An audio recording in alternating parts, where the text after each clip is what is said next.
Dito po tayo ngayon para interviewin ang kapatid ng legendary na si Jolly Dada. Ano po name nila, ma'am? Nanay Amy po. Nanay Emmy. Kamusta po ang ano dito sa... Okay. Legendary raw po ito pinag-usapan lagi. Opo.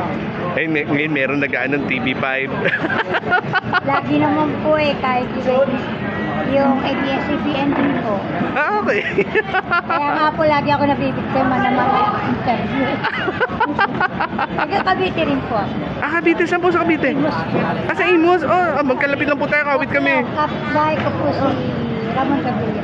Okay. Kahit yung week na ito, dahil may... Meron ba rin pong branch doon sa Cavite? Uwi lang po kami pag may okasyon po. Kayo po ba yung Caviteña rin?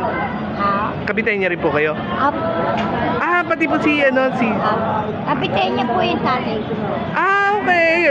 Isang bayan lang pala tayo. Kailan po kami pagka yung meron pong patay, may okasyon. Kailan po nag-start tong Jolly Dada? 1940s pa po sa... Ang tagal. Sa lumang palengke pa po. Okay. Kaya... Bakit po binabalik-balikan tong palabok na? Siyempre po, kung nasa ng masarap, bulabuli ng marami. Ayan. At saka po kasi ang mga suki po namin, estudyante ng Piati, mga hiyos po ng Nazareno po.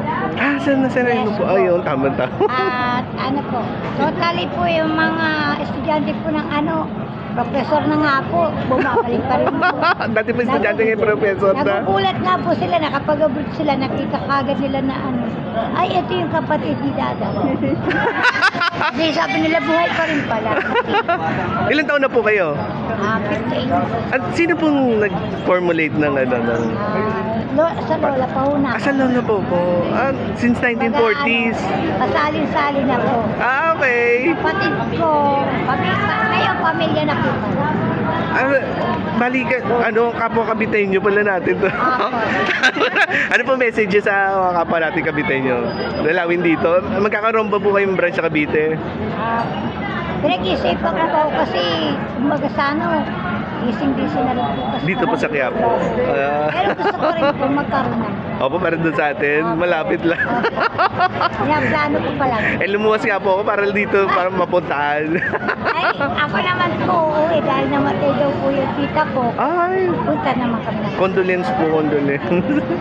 Ayan. Final message po sa ating kapwa Caviteño.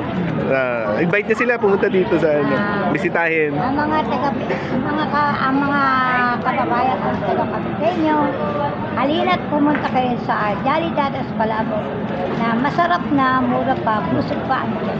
Ayan. Okay. Ito po si Nina Christopher Diaz, kapwa Caviteño. Back to yung mga kapwa Caviteño. Ciao.